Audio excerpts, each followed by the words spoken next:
Le CAC 40 hésite mais évolue à la hausse à la mi-journée après une matinée de baisse. Si les marchés ont réussi à digérer les annonces moins accommodantes que prévues de la Fed mercredi, les propos du président de la Réserve fédérale de Saint-Louis en fin de semaine ont semé le doute. James Bullard a en effet déclaré vendredi prévoir une première hausse des taux dès l'année prochaine pour contenir une inflation plus élevée qu'attendue et selon lui plus durable. Dans ce contexte, les investisseurs suivront donc de près l'intervention de la présidente de la Banque centrale européenne Christine Lagarde ce lundi, mais aussi celle d'une dizaine de présidents et gouverneurs de la Fed qui doivent s'exprimer ces prochains jours, dont James Bullard à nouveau, ce qui devrait provoquer des mouvements de va-et-vient sur les marchés.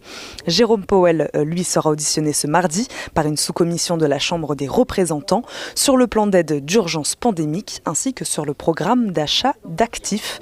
Pour l'instant, il n'a esquissé aucun calendrier pour une réduction progressive du soutien monétaire. Il faudra aussi attendre la fin de semaine pour prendre la mesure de l'inflation en mai aux États-Unis avec la publication de l'indice PCE. Retour en France et une bonne nouvelle quand même du côté sanitaire. Le couvre-feu est levé depuis hier soir dans tout le pays. Du côté des valeurs à suivre aujourd'hui, ça continue de bouger du côté d'UMG. Vivendi annonce avoir signé un accord avec véhicule d'investissement, le SPAC, d'une société du financier américain Bill Ackman pour la vente de 10% du capital d'Universal Music Group qu'il entend introduire en bourse après avoir distribué 60% du capital à ses actionnaires.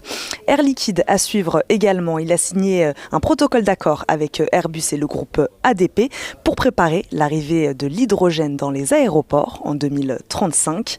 Dans ce même temps, Airbus annonce la nomination de Catherine Gestin au poste de directrice de la gestion des systèmes d'information et du numérique et en tant que membre du comité exécutif du groupe d'aéronautique à compter du 1er juillet.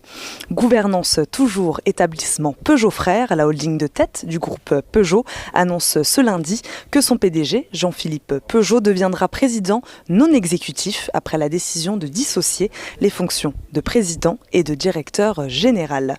On suivra aussi Essilor Luxottica. Il a signé un renouvellement de son contrat de licence exclusif avec Tory Burch pour la production, la distribution mondiale de lunettes de soleil et de montures de prescription sous la marque Tory Burch. Enfin, les cours du brut progressent ce lundi, soutenus par les anticipations d'une forte demande pendant la saison estivale.